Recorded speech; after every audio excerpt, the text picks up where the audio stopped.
الرحمن الرحيم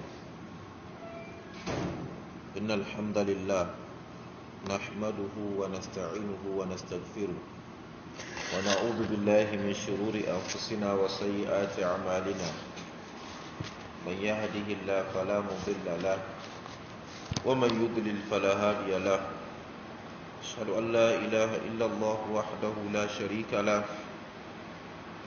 وأشهد أن محمدا عبده ورسوله يا أيها الذين آمنوا اتقوا الله حق تقاته ولا تموتن إلا وأنتم مسلمون يا أيها الناس اتقوا ربكم الذي خلقكم من نفس واحدة وخلق منها زوجها وبث منهما رجالا كثيرا ونساء واتقوا الله الذي تساءلون به والأرحام إن الله كان عليكم رقيبا يا أيها الذين آمنوا اتقوا الله وقولوا قولا سديدا يصلح لكم أعمالكم ويغفر لكم ذنوبكم ومن يطع الله ورسوله فقد فاز فوزا عظيما ما بعد فإن أصدق الحديث كتاب الله وأحسن الهدى هدى محمد صلى الله عليه وآله وسلم وشر الأمور محدثاتها فإن كل محدثة بدعة وكل بدعة ضلالة وكل ضلالة في النار ما بعد السلام عليكم ورحمة الله وبركاته. All thanks, praises, glorifications, adorations, exaltations and absolute salutations be to Almighty Allah, the sustainer, the cherisher, the provider, the bestower, and the creator of all that exists. May absolute peace, benedictions, and blessings be upon our holy prophet, his household, his companions, and those who follow his teachings till the day of reckoning. Alhamdulillah, we are grateful to Almighty Allah for sparing our lives to witness today, the day of Sunday, the night of Monday,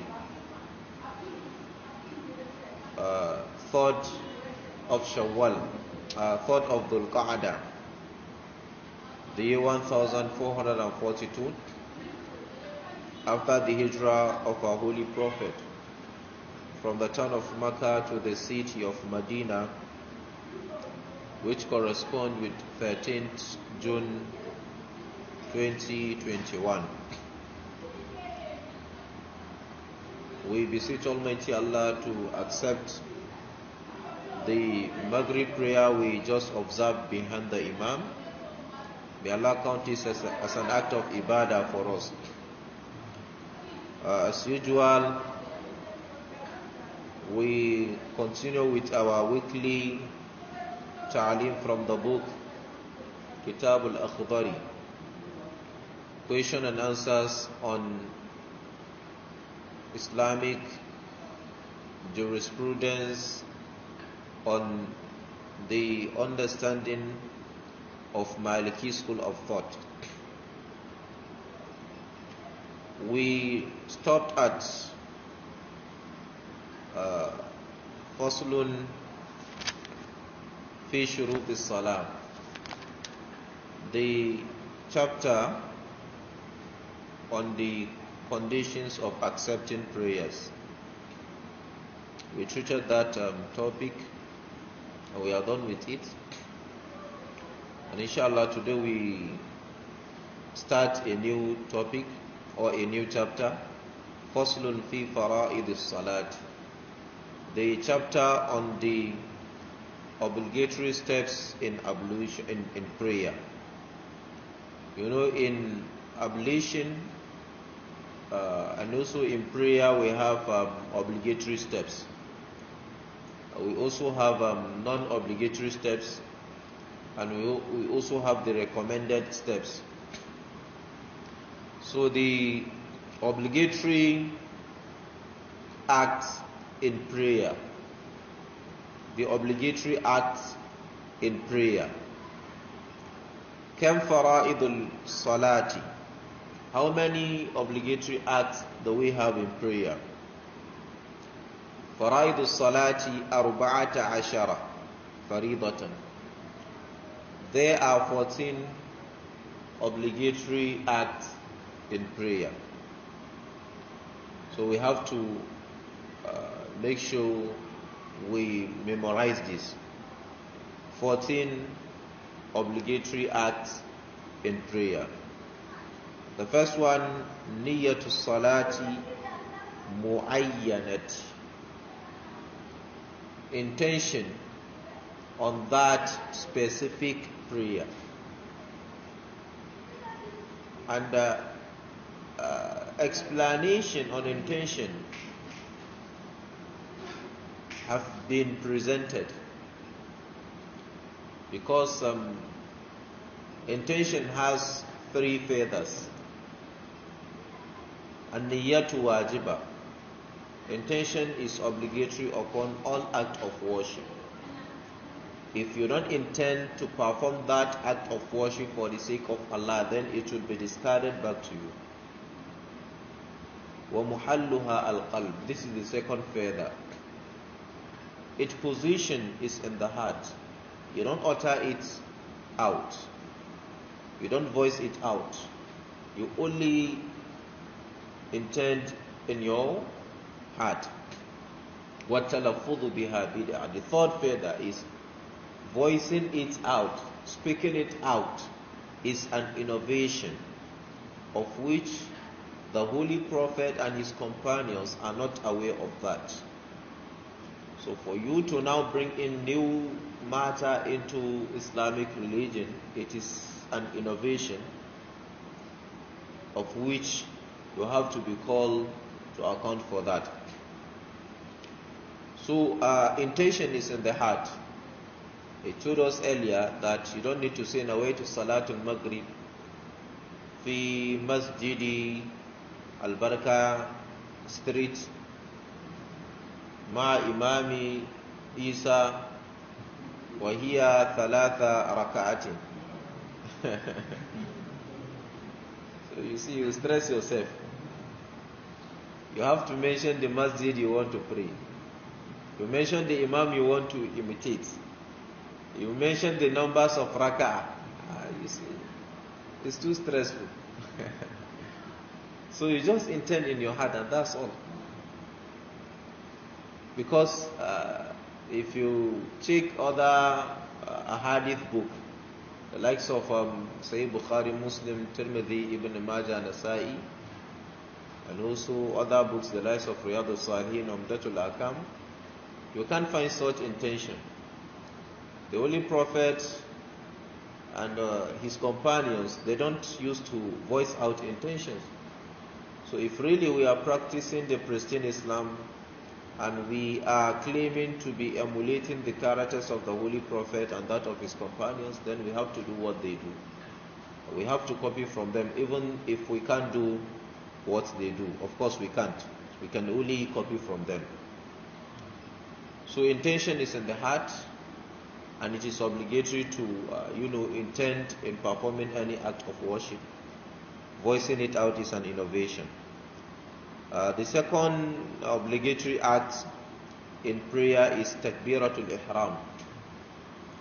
That is the first takbir. It is called takbiratul ihram, the honored takbir, a degree takbir, because it is the takbir that will give you access into the prayer. Without the takbir, your prayer is invalid. You can't just come and stand after saying the iqamah. You just start Surah Al-Fatih. You don't have prayer for that. Because the Holy Prophet said, إِذَا قُمْتَ إِلَى الصَّلَاةِ فَكَبِّرْ تَكْبِيرَةَ الْإِحْرَامِ. When you stand in prayer, then say the takbir of ihram.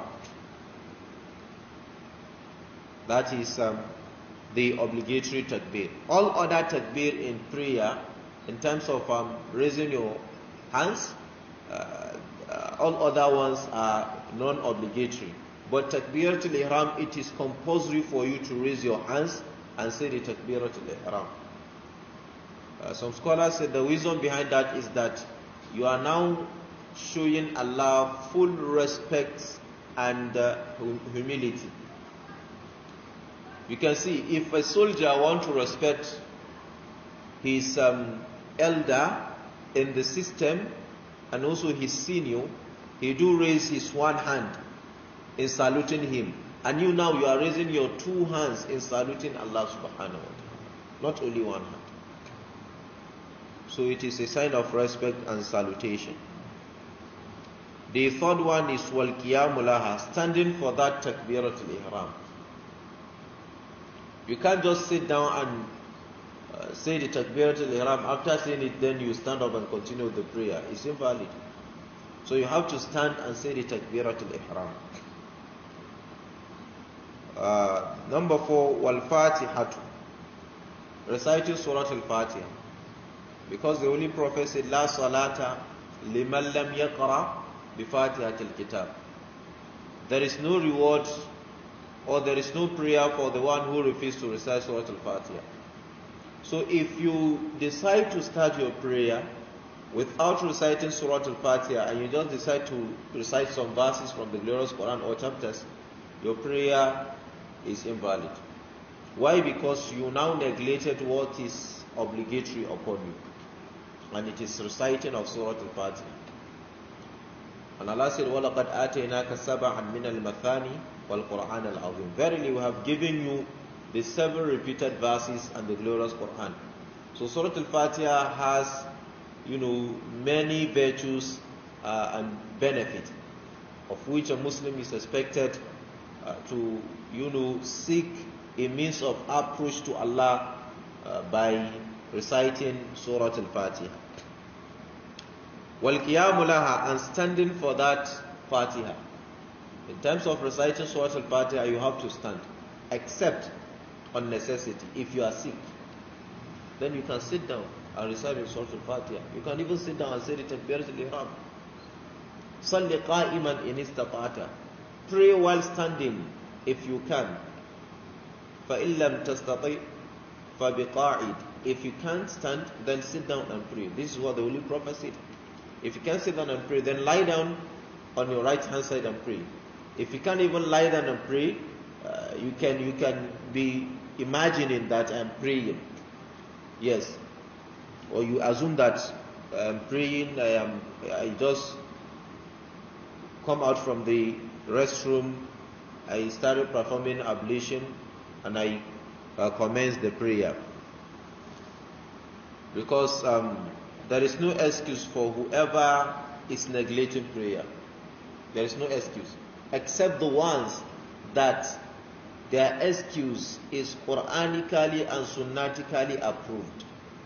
The ones that Allah and His Holy Prophet has accepted and approved their excuse. For example, now, women in their monthly cycle, a young boy, women in their childbirth bleeding, a mad person, someone who is in fainting state. So all these ones, Islam have already approved and accept their excuses. But on no condition you neglect prayer, then you will be punished for that. That is why even in the battlefield, prayer must be performed, must be observed in the battlefield. If there is possibility of performing it in congregation, fine. If there is no possibility, then everyone should observe his prayer while fighting. وَإِذَا كُنْتَ فِيهِمْ فَأَقَمْتَ لَهُمُ الصَّلَاةَ فَلْتَقُمْ طَائِفَةٌ مِّنْهُمْ مَعَكَ وَلْيَأْخُذُوا حِذْرَهُمْ وَأَسْلِحَتَهُمْ فَإِذَا سَجَدُوا فَلْيَكُونُوا مِنْ وَرَائِكُمْ وَلْتَأْتِ طَائِفَةٌ أُخْرَى لَمْ يُصَلُّوا فَلْيُصَلُّوا مَعَكَ وَلْيَأْخُذُوا حِذْرَهُمْ وَأَسْلِحَتَهُمْ. So even in the battlefield, we have Salatul Khawf, we have Salatul Qital Shadid. So you don't have excuse. Warruku, bowing. Bowing in prayer is obligatory act. You can't just stand in prayer without bowing before Allah subhanahu wa ta'ala. You bow down for Allah subhanahu wa ta'ala. And that is why prostrating and bowing should not be done to any other person besides Allah. No matter how that person is honored or respected, it should not be done to any other person except Allah. Because Allah subhanahu wa ta'ala has warned us strongly in Surah Al-Fussilat. He said, وَمِنْ آيَاتِهِ اللَّيْلُ وَالنَّهَارُ وَالشَّمْسُ وَالْقَمَرُ لَا تَسْجُدُوا لِلشَّمْسِ وَلَا لِلْقَمَرِ وَاسْجُدُوا لِلَّهِ الَّذِي خَلَقَهُنَّ إِن كُنتُمْ إِيَّاهُ تَعْبُدُونَ. It is among Allah's signs that He created the day and the night, the sun and the moon. Then Allah said, "La tasjudu lishamsi wala liqamar." Do not prostrate before the sun and the moon. Do not bow down before the sun and the moon. Wasjudu lillah. Prostrate before Allah. Bow down before Allah, because the word as-sujud is taken ar-ruku. Just like what Prophet Dawud did. He said, لَقَدْ ظَلَمَكَ بِسُؤَالِ نَعْجَتِكَ إِلَى نِعَاجِ وَإِنَّ كَثِيرًا مِنَ الْخُلَطَاءِ لَيَبْغِي بَعْضُهُمْ إِلَى بَعْضٍ إِلَّا الَّذِينَ آمَنُوا وَعَمِلُوا الصَّالِحَاتِ وَقَلِيلٌ مَا هُمْ وَظَنَّ دَاوُودُ أَنَّ مَا فَتَنَّاهُ فَاسْتَغْفَرَ رَبَّهُ وَخَرَّ رَاكِعًا وَأَنَابَ. Prophet Dawud realized that he made a mistake in the judgment. He only listened to the first complainer without listening to the second complainer. Then he now remembered. Then he fell down before Allah. Raki'an. You can see it is bowing, but it simply means sujjadan. And that is why in that place, when you come to that place, you are expected to perform, to observe sujud, not ruku. Then he seek a means of approach, closeness to Allah subhanahu wa ta'ala.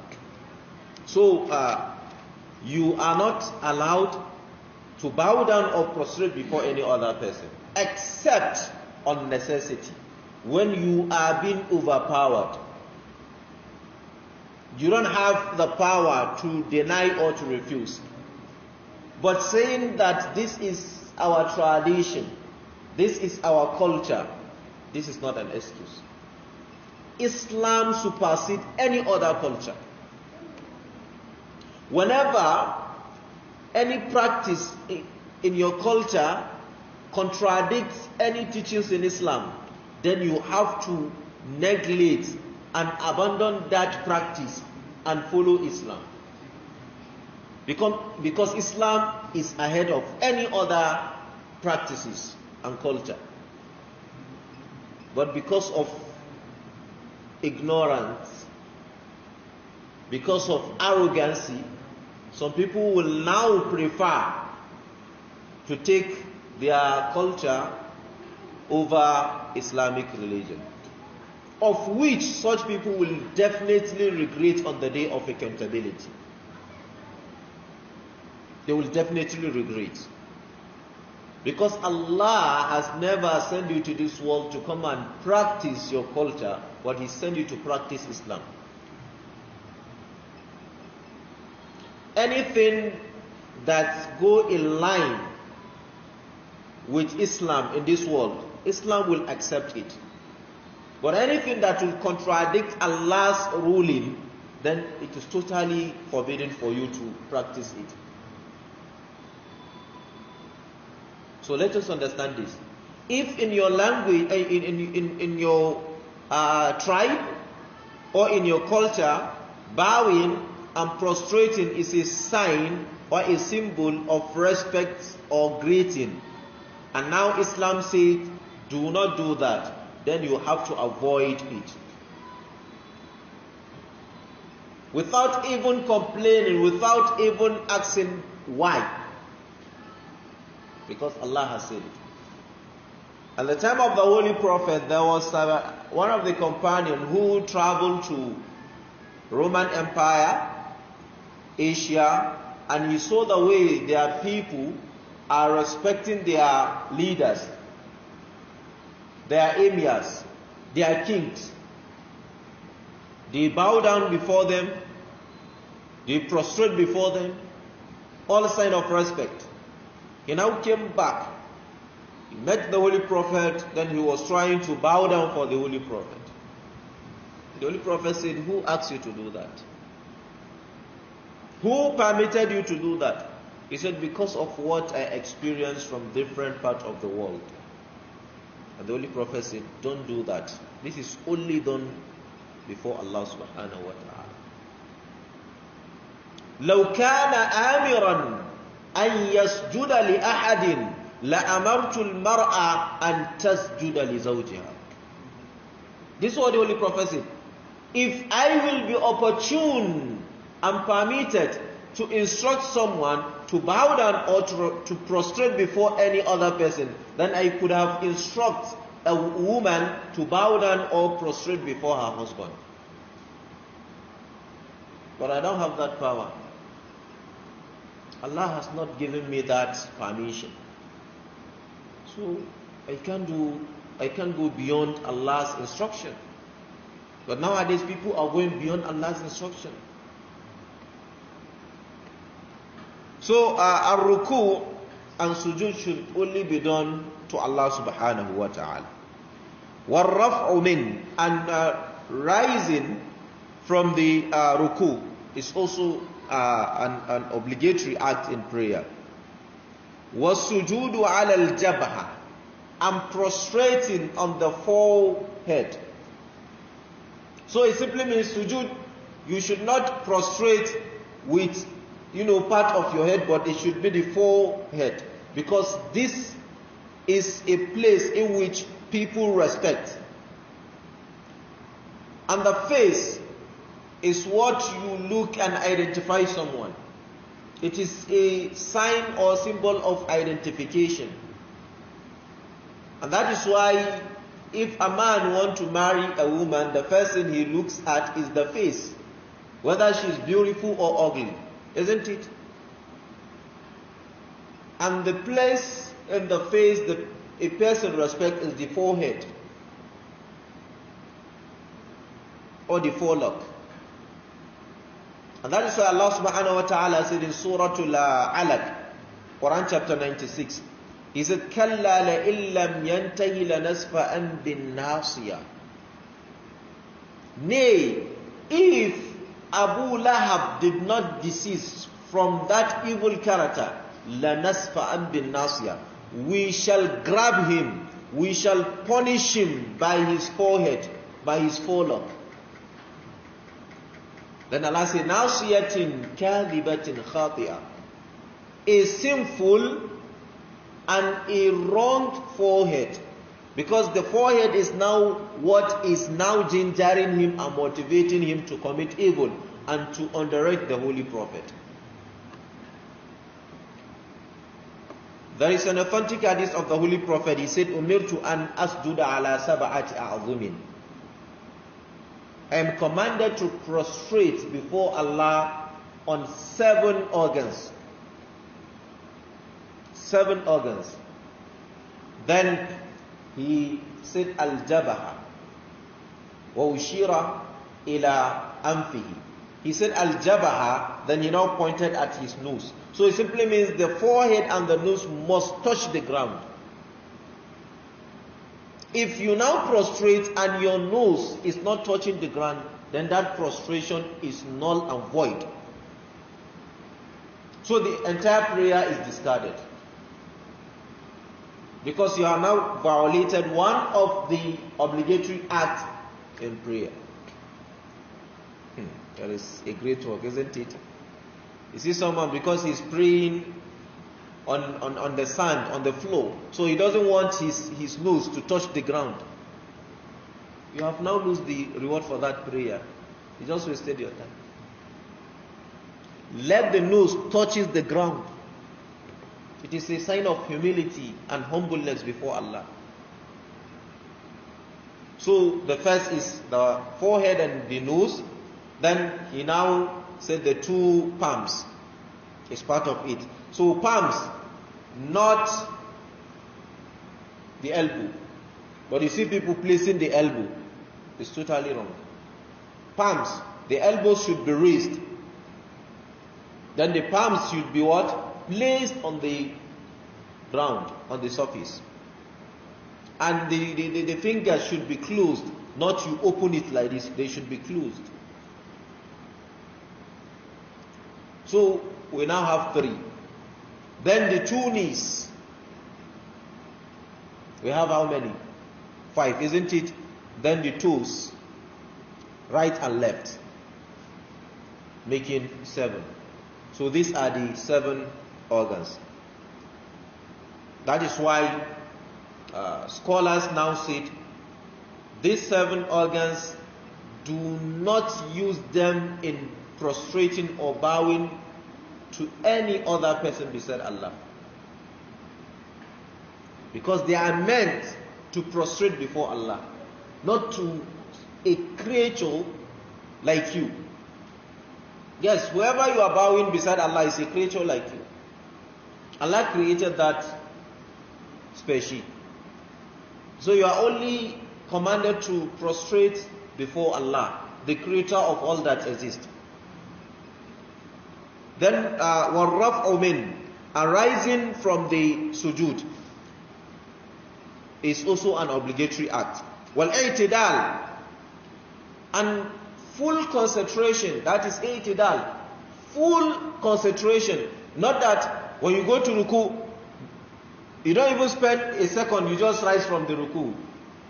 That ruku is unaccepted.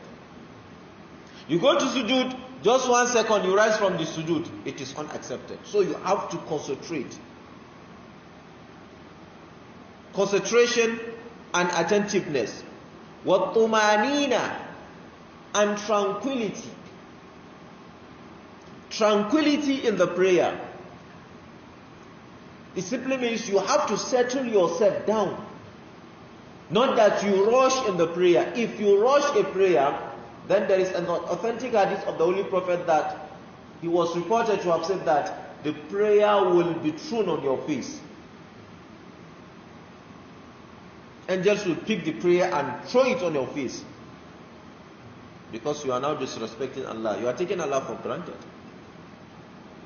So that should be taken. وَالتَّرْتِيبُ بَيْنَ الْفَرَائِضِ, and now arranging the obligatory acts in chronological order. Starting with what? With the, for example, now you start with the palms in worship.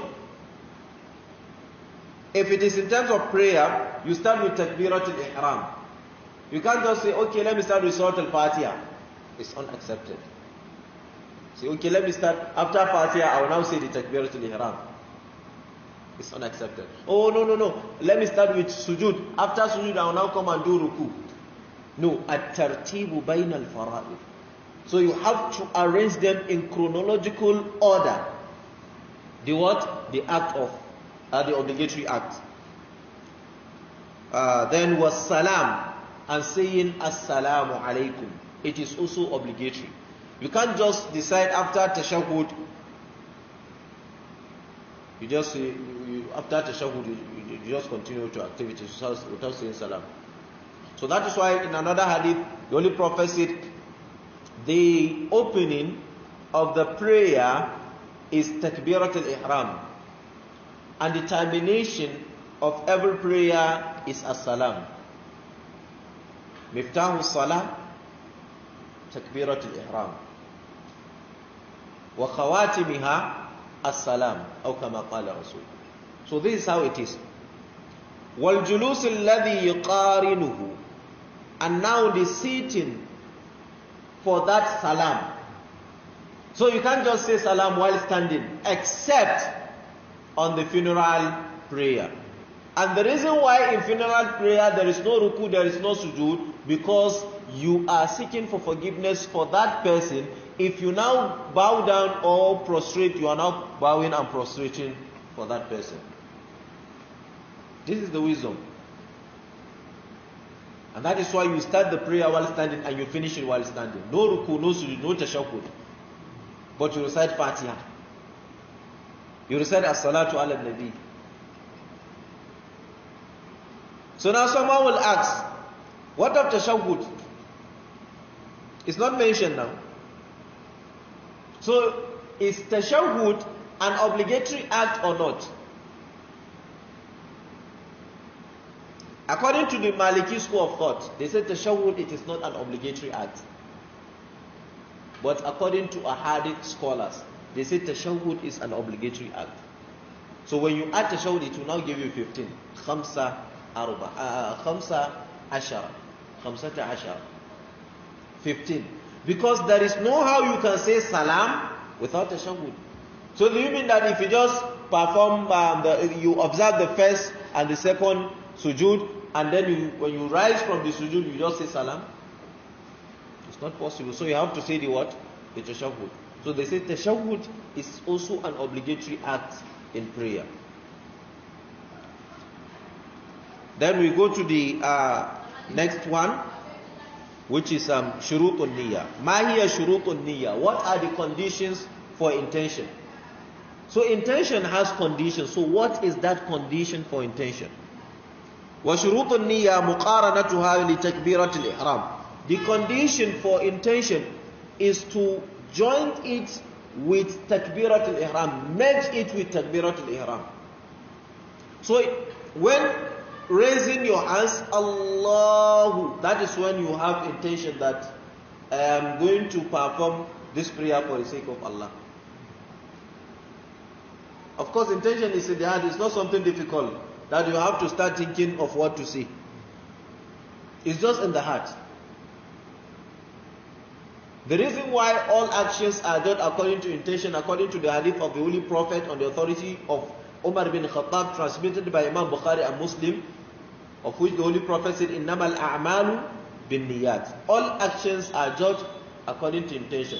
There are some times that someone will perform prayer not for the sake of Allah, but for the people to see. That is for show off.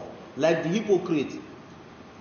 Innal munafiqina yukhadi'una Allah wa huwa khadi'uhum wa idha qamu ila salati qamu kusala yura'una an-nas wa la yadhkuruna Allah illa qalila. So intention matters. If you are observing the prayers for show off, for people to see or to hear and praise you, no reward. So that is why it is only Allah that knows whether your intention is good or bad, except if your actions will now reflect. But Allah is the only one who knows what is in the hearts and minds of humans and other creatures.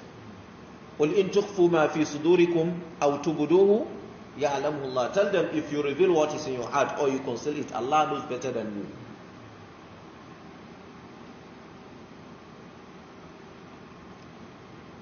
So you have to merge intention with takbiratul ihram at once. Then we now go to the next one. Kam sunanus salah. What are the non-obligatory acts in prayer? Mark you, these non-obligatory acts in prayer, even if you refuse to observe them in your prayer is accepted.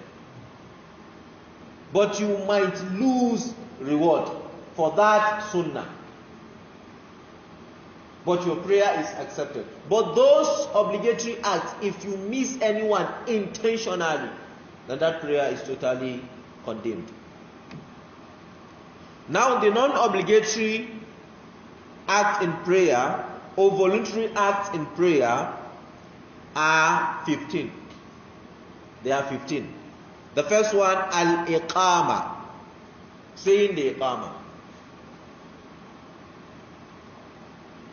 Even though some scholars go on the view that saying the iqama is obligatory. The reason why others, those who said the iqama is non-obligatory is because they said if you now come to the masjid and you find that the imam is a ruku, or the prayer has already commenced, do you say your own iqama? You don't join the prayer, you just say takbiratul ihram. So since you are now starting with takbiratul ihram, the takbiratul ihram is the first obligatory act in prayer, not iqama.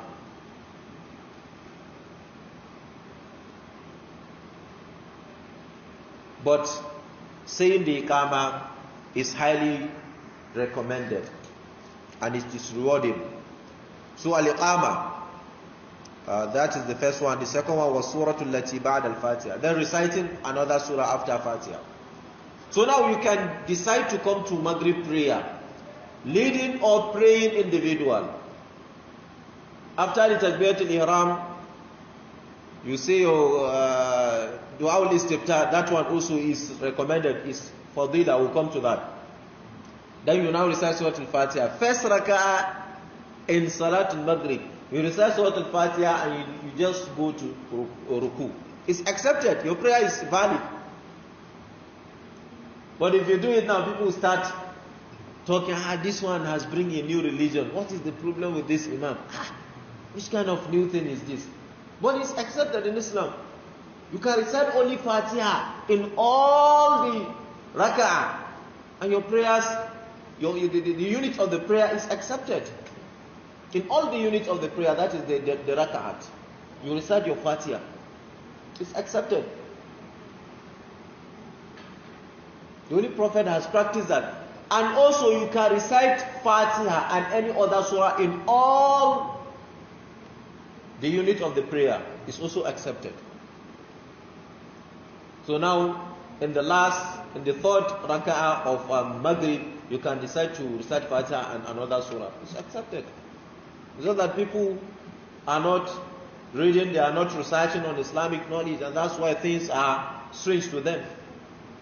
But if you read a hadith of the Holy Prophet, at times in Subhi, in Zuhur and Asri prayer, he do even recite some verses. He do even say them publicly, in the sense that he will just recite it out like 2 to 3 verses, that those who are close to him will even listen and hear the recitation. But if you say it now, someone will say, subhanallah, subhanallah. So all these things. وَالْقِيَامُ لَهَا, and also standing in reciting other surah or verses apart from Fatiha is sunnah. It's not obligatory. وَالسِّرُّ فِيمَا يُسَرُّ فِيهِ, and concealing what is being concealed. That is in the times of the raka'ah, in which you don't need to recite outwardly. So reciting in your mind or reciting in a low tone in the prayer is what? Is sunnah. That is wasiru fima yusaru fi. Then wal jaharu fima yujharu fi, and revealing what is being revealed, or revealing in the place it is revealed. That is saying it out. So like the first and the second raka'ah of all the prayers. If you look at all the prayers except Zuhur and Asr, all the prayers you say wa sami Allahu liman hamida, and saying sami Allahu liman hamida is also sunnah. It's not obligatory. Allah has had the one who praised and glorified him. Wa kullu takbiratin sunnatun illa al-ula. All the takbirat, they are sunnah except the first takbir, which is takbiratul ihram, of which I have mentioned this. Wa tashahudani, and the 2 tashahud, of which I said these 2 tashahud are obligatory. Wal julus lahuma, and sitting for that 2 tashahud. Wa taqdimul fatihati ala surah, and also starting with Fatiha before any other surah is sunnah.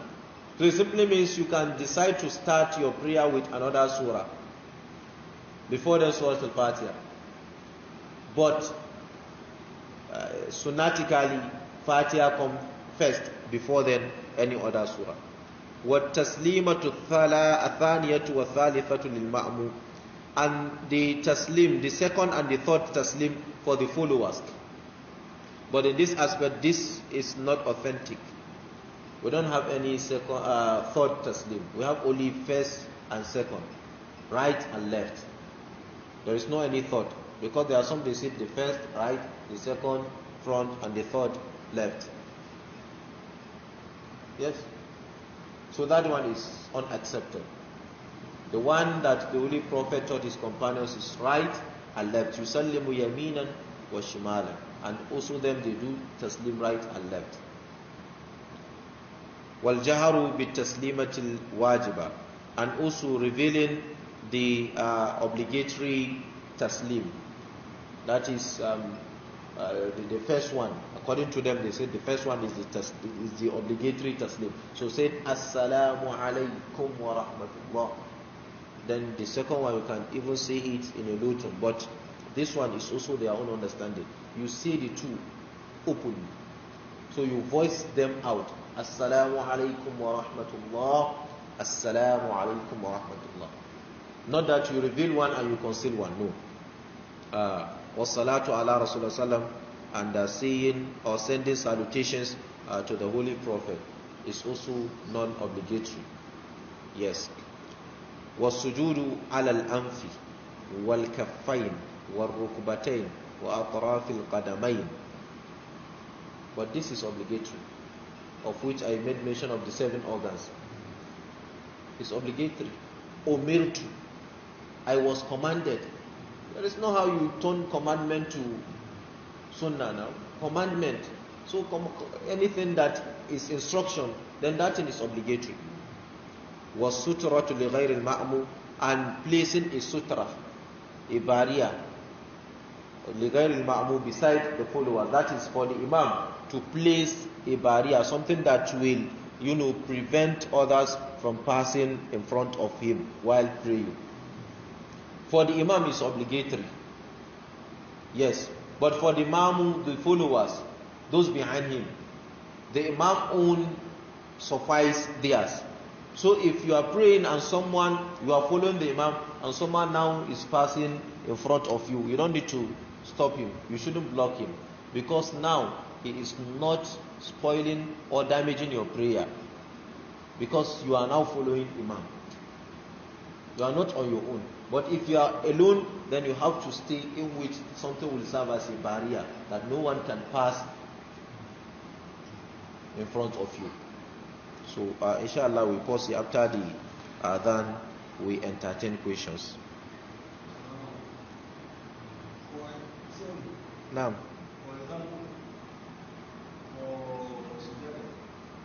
Now.